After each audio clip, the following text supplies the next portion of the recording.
Dr. Mario has finally made his way to mobile devices, further padding out Nintendo's line of franchise spin-offs breaking their way into the App Store. As a falling block puzzle game, it's easy to imagine a bite-sized Dr. Mario game coming to cell phones with almost no changes, but Nintendo, in collaboration with Line and NHN Entertainment, has opted for a relatively unique spin on the series in order to make Dr. Mario World stand out from the crowd. It's an incredibly fun evolution of the Dr. Mario formula that I've been having a blast with. But the standard trappings that come with the free-to-play mobile territory are doing a lot to discourage me from putting a lot of time into the app. Gameplay in Dr. Mario World is less like standard Dr. Mario puzzles and more like Virus Buster, a side mode from the series' WiiWare debut that made use of the Wii Remote's pointer controls. Instead of mega vitamins falling from the top of the screen that must be moved into place before they fall to the ground, they instead won't start moving until the player has manually placed them into the playing field, where they confusingly float up from the bottom instead of falling down from the top. This gives you the opportunity to methodically plan out where each pill will land, allowing for the puzzles to be more complex. However, once the mega vitamins are in motion, quick thinking and sharp reflexes can make all the difference in manipulating the pieces into falling exactly where you want them to. Mega vitamins can be placed anywhere on the field, even underneath or on top of viruses and blocks with no open path leading to them. Any mega vitamin piece that's in the air can be moved around at will, so combo chains can be easier to rack up as you frantically move one block pieces into place one after another, destroying virus after virus. The real depth comes from how slowly the pieces fall once they're in the air. Since multiple pieces can be active and floating at a time, you have a great deal of freedom in deciding which pieces will cover which ground in order to keep combo chains going.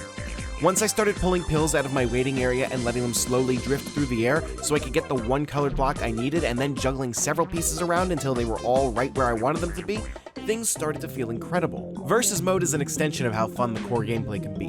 Where most falling block puzzle games send garbage blocks to your screen when your opponent is playing well, Dr. Mario World instead permanently limits your playing area, forcing you to play smart and catch up with your opponent before your field becomes permanently full. Applying pressure and a pseudo time limit to juggling so many pieces around made for some of the most engaging Dr. Mario matches I've ever played. Unfortunately, there are some annoyances I had with the game that ultimately make me wish it was released in a premium package on Switch. The stamina system is fairly generous, giving you back a free attempt every time you succeed at a puzzle, and I feel like the gacha mechanics barely affect the game for how little your choice of character matters. The real place that Dr. Mario World falls short is in its performance on my phone. I'm not able to record video from my phone, so the footage you're seeing on screen isn't reflective of my own experience, but I've got an original Pixel XL that's about a year and a half old now, and I've never played a game that gave me so much trouble on my phone as this one. Dr. Mario tears through my battery, eating up a full charge in an hour or two, and my phone runs incredibly hot to the point that the frame rate drops and my inputs stop being accepted properly. The game also handles being suspended very poorly. The thing about mobile games is I will need to tab out of them to answer a message or check if my bus is running on time every now and then, and if I leave Dr. Mario World and open another app for so much as a couple seconds, it will struggle to load back into the puzzle I was playing, sometimes giving up entirely and kicking me back out to the title screen. Load times are long, and getting kicked out means I've completely wasted the stamina I spent on the puzzle, so I've often ended up feeling like it's simply not worth bothering with playing if there's a chance that I might need to do something else on my phone. Obviously, when it comes to mobile games, your experience will vary depending on your device, but while my phone isn't brand new or top of the line, it isn't that old, and was fairly high-end when it launched, so I'm shocked that it struggles to keep up with a game as graphically simple as this one is. I really love the core gameplay of Dr. Mario World, but it's so frustrating to play on my phone that I can't help but think it's a bit of a disappointment.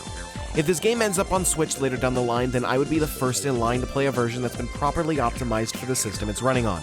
But as of now, I just don't want to go through the trouble. If you've got a device powerful enough to run Dr. Mario World with no problems, then you're in for a real treat if you give it a try. But if you're like me and you're waiting until the time is right to buy a new phone, then the time probably isn't right to try Nintendo's latest mobile game either. This video is made possible by our generous supporters on Patreon. Did you know that Nintendo World Report is funded directly by fans like you? When you support Nintendo World Report on Patreon, you get immediate access to multiple exclusive podcasts every month, exclusive Discord channels, an early look at select content, and more, all for as little as $1 a month. Check out patreon.com/NWR for all the details.